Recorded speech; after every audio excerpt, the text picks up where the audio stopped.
সকাল প্রায় 7টা।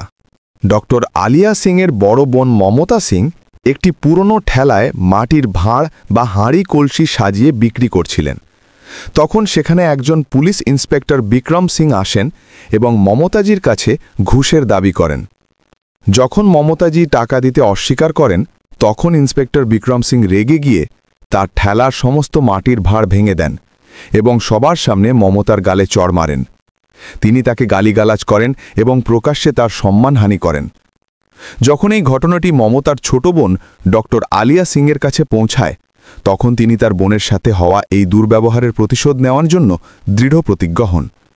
তিনি তার হবু স্বামী ডিএসপি রঞ্জিত বর্মাকে সমস্ত ঘটনাটি জানান।